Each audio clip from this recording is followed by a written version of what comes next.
Okay, let's continue our example, but this time this is how to do the right way of RSA. So as you can see, not all procedures can be not all static force procedures is limited. Hindi siya pwede sa lahat ng mga buildings, but the response spectrum analysis or sinabi na siyang dynamic force procedure, pwede siya sa kahit anong building, no?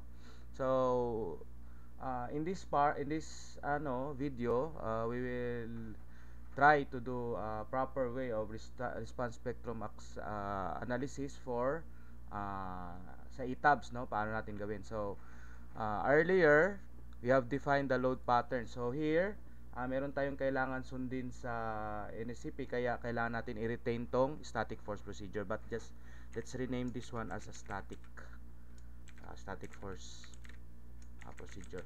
Ito rin tinatawag na ELF or equivalent lateral force procedure pag ASCE 6 pag sa ASCE 7 siya. But first, let's define since yung I have discussed naman already anong pinagkaiba ng static force sa RSA. Although halos the same lang naman yan sila, but the static force procedure only accounts for the what you call that, the fundamental modes. Fundamental mode, that is the mode 1, no? And while response spectrum analysis, we have this what we call modal analysis, no? Na lahat ng modes i-consider niya and i-combine, no, yung response ng each mode na yon using absolute na pag-combine, square root sum of squares, and the complete quadratic combination or CQC. And yun ang pinagkaiba nila, no? So yun lang, ulitin ko ulit, recap natin ang static force procedure. Almost mode 1 lang ginagamit kasi mostly naman pag maliliit lang na building, ang naga-participate lang talaga is mode 1. And sa response spectrum analysis naman, i-consider lahat ng mode. So first, let's try ayusin muna natin kung ano yung modal analysis natin na gagamitin. So first, punta muna kayo sa load cases, then click nyo tong modal, no? Then modify showcase. So as you can see here, lagyan natin dito modal para sa ating example dito. Let's rename it into Arakan kasi yun, no? Na example, no? Yung kanina dito. So this is in Arakan, Cotabato, no? So let's try Arakan, no? Modal for Arakan, then alam naman natin na RSA itong gagamitin natin, hindi naman nag-time history tayo. So obviously our load case type is modal. Then we have these two types, the eigen and the Ritz. So sa eigen and the Ritz, mas madali yung eigen, like yung tinuro ko sa inyo, yung eigenvalue, paghanap na eigenvalue. And Ritz is about load base kasi itong Ritz, mas mahirap-hirap to konti, but na-compute nyo naman yung eigen, no, eigenvalue, that is yung kunin nyo yung characteristic equation and kunin nyo yung determinants ng etc. Naturo ko yun sa inyo, no, modal analysis yun. So let's just choose eigen. Then we have this mass source. Yung mass source naman na-define natin yan. So ibig sabihin nito, kukunin lang yung mass niya from doon sa mass mismo ng building. Yun na yung niya. Yun na yung gagamitin doon. Then sa P delta settings, so I have this video sa YouTube. Pwede nyo pag-aralan yun, panoodin yun. But let's put P delta effects, no? But anyway, dito sa P delta effects kasi is something na ma-amplify ang moment, ma-amplify ang shear ba, yung moment, mostly moment. But anyway, for this sake lang, hindi ko muna lagyan ng P delta settings, but yung doon tayo sa lecture ko, non-iterative based on mass lang. Kung sa based on loads, lagay nyo ang dead load, tapos sa live load naman, that is 0.25. But anyway, inan lang muna natin ito, no, for the sake na meron akong point later. But if pag response spectrum analysis kayo, maglagay talaga kayo always ng P delta effects. But for the sake of something lang na para tama yung inyong way na pag tawag doon, pag-apply ng response spectrum analysis sa ETABS, pwede natin hindi consider ang P delta, but always consider P delta.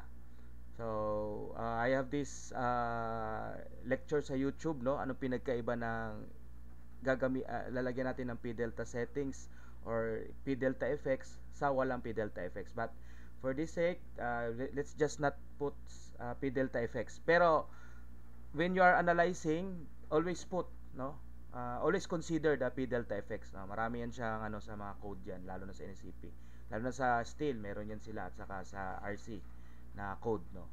Okay lang natin, wag natin mo lagyan na yes, okay lang natin. Then dito sa sa advance, I have nag-lecture na ako dito about dito, yun yung may mga missing, hindi, sorry, hindi missing. Meron tayong mga rigid sa foundation, no? Anyway, wag lang natin lagyan muna 'yan. So maximum number of modes, like yung sinabi ko, we have 2 translation and 1 rotation each story. So we have this 1, 2, 3, 4, 5, 6, 7, 8. So we have 8 stories. That is 8 times 3. We have the maximum number of modes is 24. Pwede pa natin to increase to 100, but enough ng 24, no?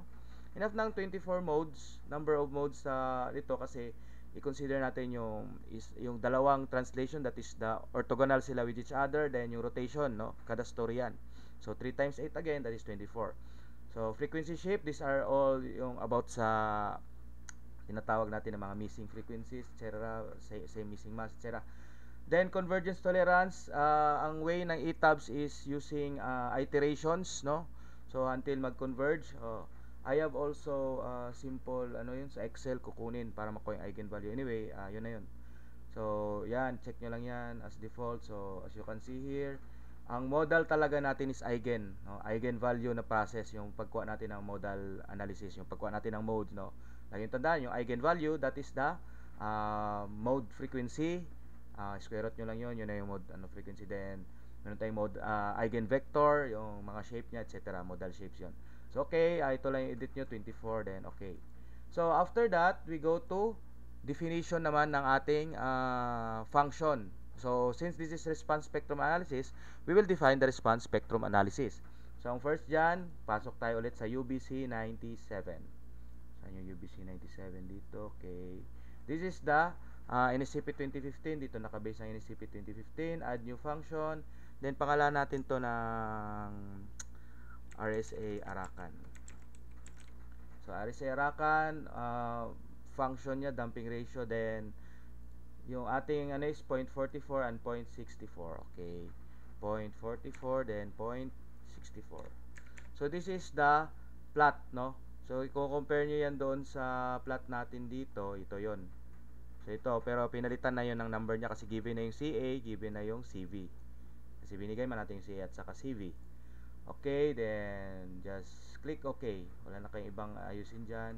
Convert user defined, kayo maglagay dito pag walang available na UBC 97 sa inyong ETABS. Okay, kayo maglagay isa-isa dyan. You can create that in Excel, napakadali. Sundin nyo lang yung plot nito. Ito lang, yan. Okay, pwede nyo yan i-program.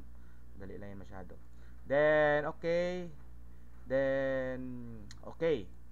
So, let's define the load case para sa response spectrum analysis. So, kasi itong iraran niya na case, so that is what we call RSA Arakan. Okay, Arakan RSA. Yan, ganyan lang. Then, since this is a response spectrum analysis, that is response spectrum, obviously. Ang mass source natin, yung mass source pa rin, then add natin first the direction on X direction, then another in the Y direction. So acceleration lang, and since it's at acceleration, that is what we call ang gagamitin natin na scale factor dito yung G. Like yung sinabi ko, ang scale factor natin yung G. But yung function natin, dinefine natin kanina RSA Arakan. Then ito na yung sinasabi dito. Let's read this one. For the purposes of design, we can reduce the elastic response. As you can see here, kung punta kayo dito sa static force procedure, dinivide siya sa I at saka R. Kasi pang design siya. Kasi kung hindi mo siya i-divide sa I at saka R, ibig sabihin, hindi mo i-consider yung design mo na special moment frame, hindi mo i-consider kung ano yung kanyang seismic importance factor. So as you can see here, sa sunod natin na lecture, yung R natin, mas malaki talaga pag special moment frames. While ang ordinary at saka intermediate moment frames, that is 3.5 and 5.5 respectively, mas mababa sa 8.5. And as you can see, pag mas malaki yung R natin, mas maliit yung base shear natin. Kasi nga, yung i-consider natin na ating lateral force resisting system is a special moment frame, and that is the one that is na allowed lang sa zone 4. Both yung intermediate and ordinary moment frames hindi allowed sa zone 4. Not permitted. As you can see here, no? Nandito yun siya. Okay, nandito yun sa 8. Okay, as you can see here, hindi allowed ang not permitted ang intermediate, not permitted ang ordinary, but only ang special moment frames or SMRF sa zone 4. No limit. Okay, so as you can see yung R niya 8.5, no. So anyway, dyan sa ano yan, ang basic talaga dyan sa special moment frames, masakit talaga ang kanyang mga columns, no? And may mga details rin yan siya. Anyway, ganun talaga dapat ang design natin. Dapat lahat tayo naka special moment frame sa zone 4. So as you can see here, pwede natin i-design nila, but meron silang limitation. Hindi pwede na yung ating for paragraph 1, this is the paragraph 1, paragraph 2, paragraph 3. For paragraph 1, hindi pwede na less than 90% ang base share sa response spectrum analysis na result.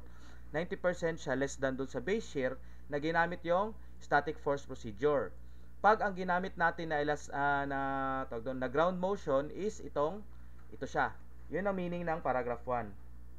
For paragraph 2 is site specific naman. Okay, item 2 siya, and hindi dapat bababa sa 80%, no? So later i-compare natin 'yan. Then finally, pag irregular structures, regardless kung ano 'yan siya na motion representation, dapat hindi siya mag-less than ng 100%. So I will explain that later kung ano 'yan siya yung ginamit natin. Kasi pwede natin talaga i-reduce. So calculator muna tayo. So first, let's reduce our G. So ang gagamitin natin na G is 9,815. So nandito yung control F natin. Okay.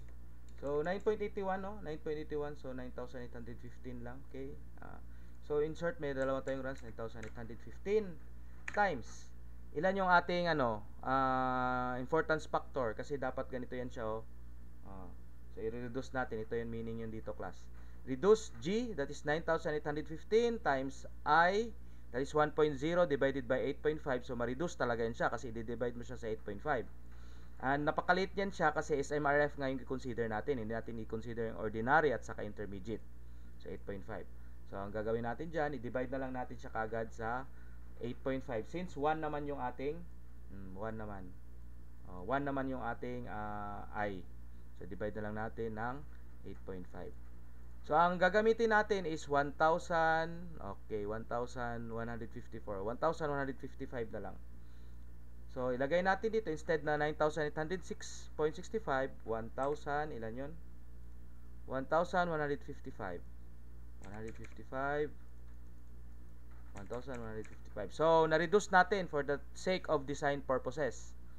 Then we can do advance kung gusto natin i-rotate yung angle natin kung saan ba magbangga yung hindi kasi natin wala tayong location, no? Anyway, hindi natin alam kung saan naka-orient tong building natin. So i-click lang natin yan. So anyway, nag-assume lang tayo na yung earthquake natin papunta sa X direction saka sa Y direction as the same to this in short, parallel, no? Basta ganun lang. Anyway, so we have this model case natin. Isa lang naman yung model natin doon, that is model Arakan RSA, yung gigamitan natin ng eigenvalue with 24 maximum modes since we have 3 degrees of freedom per story, that is 2 translation and 1 rotation.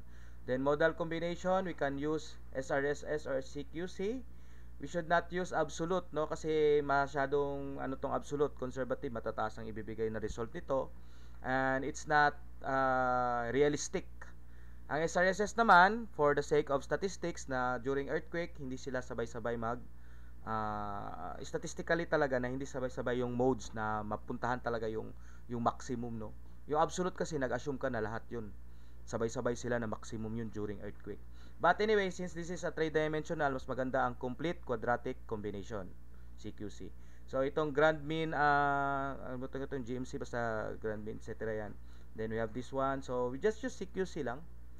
So rigid response, same if we have those earlier, yung nag-advance, yung may click ka advance kanina sa modal, but we should not use this anything.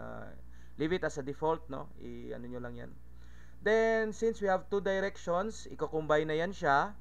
Ang combination type lang natin is si SRSS lang. Huwag na natin gamitan ng CQC3. Same with kanina, yung in-input natin doon sa ating static force procedure. Hindi tayo maglalagay ng diaphragm eccentricity, pero sa sunod na yung topic na yun, no, na kailangan talaga natin lagyan ng eccentricity due to accidental torsion. So, meron yan siya dito sa ating sa NSCP na kailangan yung lagyan ng accidental torsion. Yan, accidental torsion.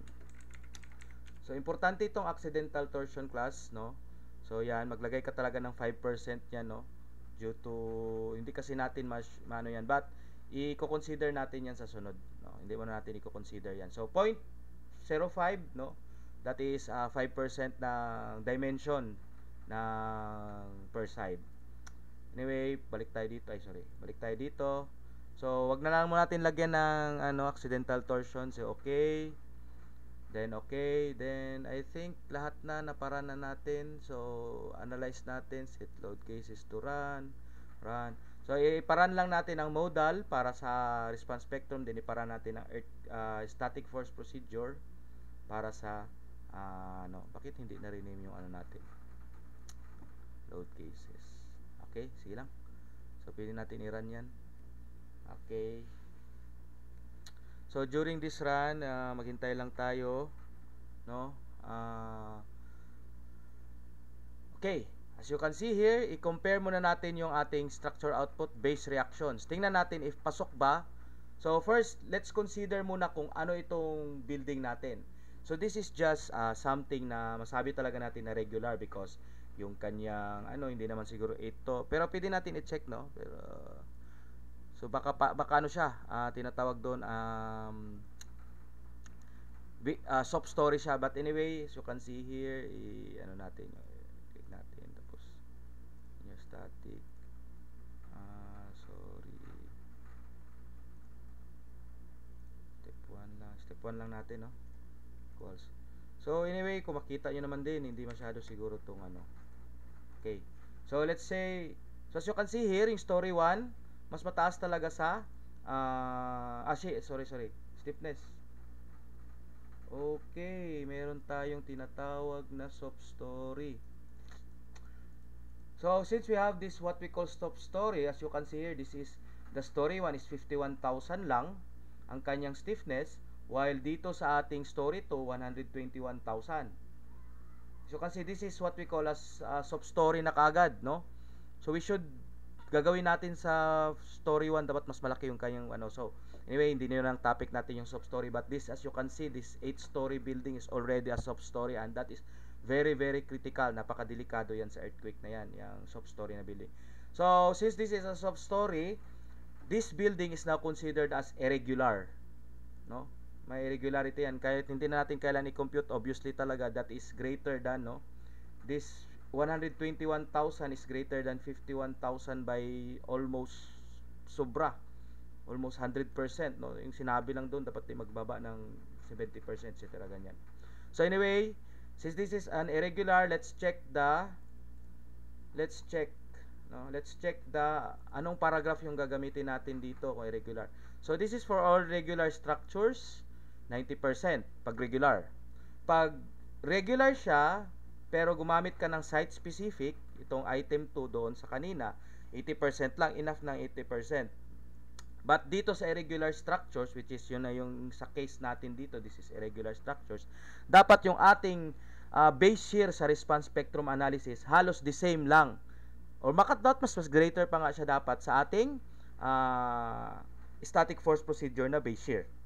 So, dapat 100% talaga siya. So, ano meaning yun siya? No? So, sir, bakit natin kailangan maggamit pa ng RSA kung nakabase naman tayo sa static force procedure? So, anyway, ganito kasi yan, class, no? Ang like sinabi nga dito, hindi pwede gamitan lahat ng static force procedure. Like, as you can see here, hindi natin pwedeng gamitan ng static force procedure yung building natin kasi irregular na siya kaagad, no? Okay, tingnan natin dito. So, let's try kung naabot siya sa 50%. So, as you can see, 2,000 plus ang ating tawag doon, static force procedure, ang kanyang base shear. Samantala, yung ating RSA is 996 lang, at that's this way below 100%. 996 divided by 2,145, that's obviously hindi nakabot ng 50%. Ang sinabi dito, at least 100%. So, paano natin i-rescale? So, i-rescale natin yan siya gamit yung formula na ito. How to rescale? So, titingnan natin dito, no? So, ipapansak natin. Ganun na. I-rescale na natin dito. Isusulat ko dito, ha? Ano yung formula? So, i-rescale natin yan. Isulat ko na yung R. That is 1.0.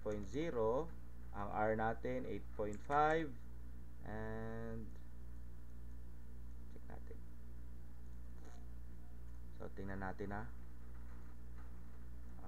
So yung X natin, since it is paragraph 3, no? Paragraph 3.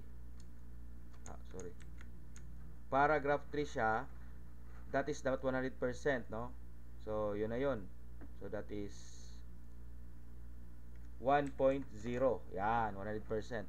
Ang V static natin, isulat natin dito, that is 2,145.62. Ang ating RSA is 996.704. So, tingnan natin kaagad kung ano na yung rescale G natin. So, that is 9815 times 2145.62 divided by 996.704 times 8.5. So, still napakalaki, 8,471. Tama? Check natin, be. Okay, check ko yung sa calculator ko, no.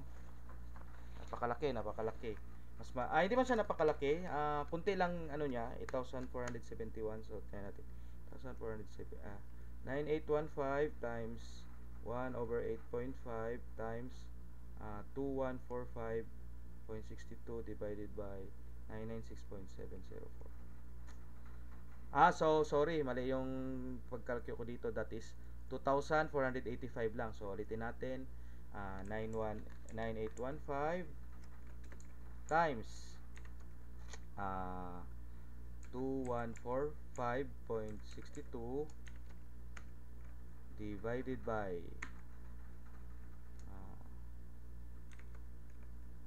8.5 times 996.704. Yo. So, ang answer natin is 2,486. Okay, copy na lang natin to. Copy. So, anyway, hindi natin to i-run muna. Unlock nyo yan. Okay. Then, define. Punta kayo doon sa ating load cases. Arakan, modify showcases. Then, ipansak natin tong 2,486. So, from 1,155, ang ating scale factor na ngayon is 2,400.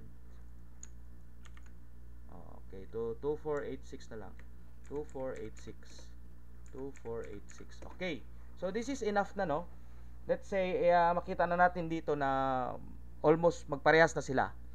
So, doon na lang sila magkaiba sa different na, hindi, halos the same na sila sa base share. Baka mas malakas pa nga yung sa RSA Arakan kasi 2486 nang ginamit natin. Then, ano pa yun siya? Magkaiba na lang sila sa mga story forces saka story shares. At saka sa, obviously, sa lahat na ng bagay, no? Then, okay lang natin. Then, okay. Then, let's run ulit, no? Run na lang natin.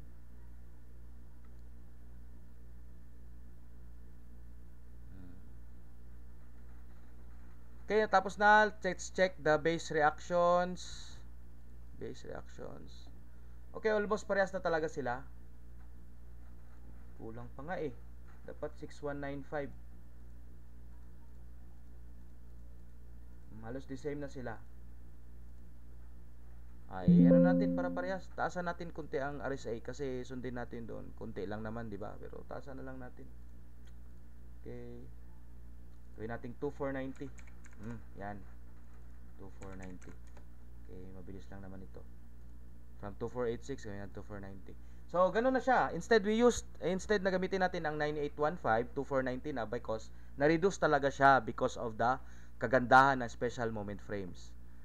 But anyway, hindi siya pwede. I-adjust natin siya, i-scale natin siya kasi hindi natin pwede gamitin yung less than. So, ito, greater na siya. So, 2148 pala yun. Okay. Sorry. So, anyway, okay na siya. Then, pwede na tayo mag-proceed sa ating mga response. So, dito nyo na makikita ngayon yung result. Okay. Tingnan natin sa Arakan RSA. So, as you can see, the maximum displacement is, tingnan lang natin dito, obviously, nasa pinakataas. That is 106 mm, no? That is 0.10 meters. Maliit masyado or, hindi pala, 0.10. So, that is 10 centimeters. para sa x and y direction na combine sila, no? Let's try, check naman natin sa ating static force. Ano ang maximum dito sa static force? Kanina 106, dito 119. So may pinagkaiba ang static force sa RSA. 106 doon mm, dito 119 mm. Okay. So dito 0 itong sa y kasi hindi man i-consider ang y. Ang y natin gusto niyo check, pindutin niyo lang yung 2 diyan. Tapos ito y na. Yung y na naman ang may laman, ang x ang wala. So anyway, check natin ang ating mga shears. So sa load sa kada story, ang meron lang dyan is yung equivalent static force lang. Wala yan siya sa, ito yung mga loads yan. Check natin ang ating story shears. Okay. Compare natin story shears dito. Ilan ito? 2,145 para sa earthquake. Sa static force procedure para sa Arakan RSA, that is 2,148 rin. So magkaiba na lang yan sila sa mga story yan. So kung gusto niyo kunin yung ano niyan, ito ang result. Yan. Okay. Gusto niyo tanggalin na yung bottom yan. So anyway, okay siya.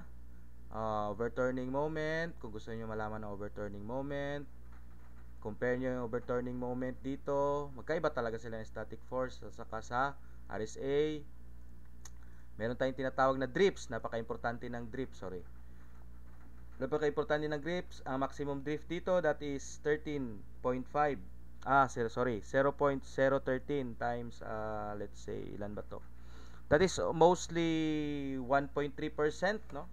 Yung maximum natin is 1.4% para sa static force, and sa Arakan RSA, that is maximum is 1.4 din. Halos the same lang ang walang pinagkaiba. So i-check natin yung sunod kung pasado ba ito. Okay. Story stiffness, tingnan natin sa RSA, tingnan natin sa earthquake EQ. Halos the same lang naman sila, walang pinagkaiba. So nandiyan na lahat, class, no? Diaphragm drips, diaphragm center of mass, displacement pala, diaphragm center of mass displacement, no? So meron pa pala akong hindi pinakita sa inyo kanina. Pwede natin malaman yung mass ng story basta as long na define nyo yung kanyang diaphragm. So kanina i-define naman natin ang diaphragm nito. As you can see, i-view natin, no? Sana yun? Display,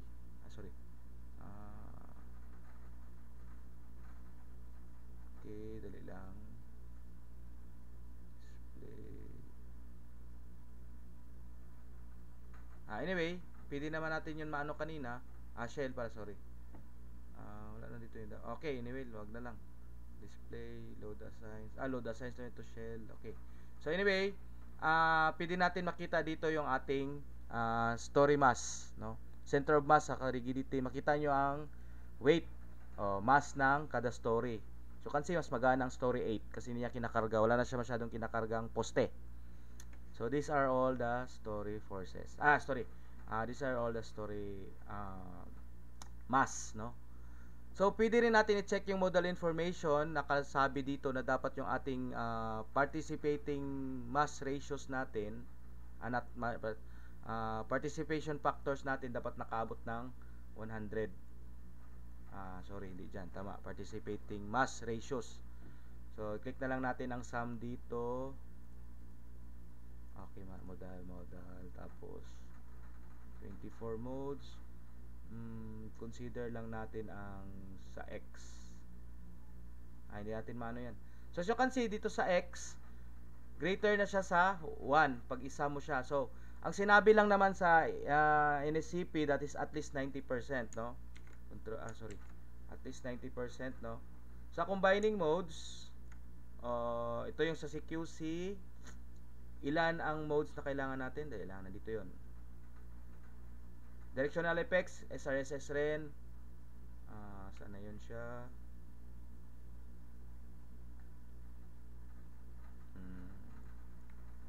Participating max.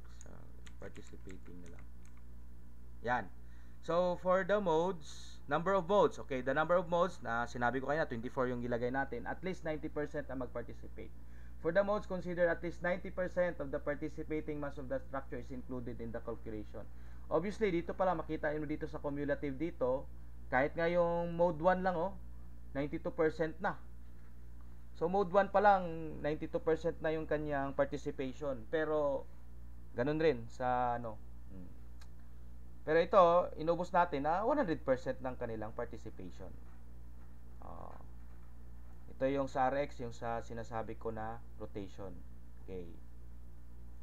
So, pwede natin tingnan dito yung ating periods and frequencies. Ito yung paborito nyo. Periods and frequencies. Ang ating modal, ang ating fundamental period is 2.13 para sa X direction. Para sa Y direction, 2.13. Para sa rotation is 1.781.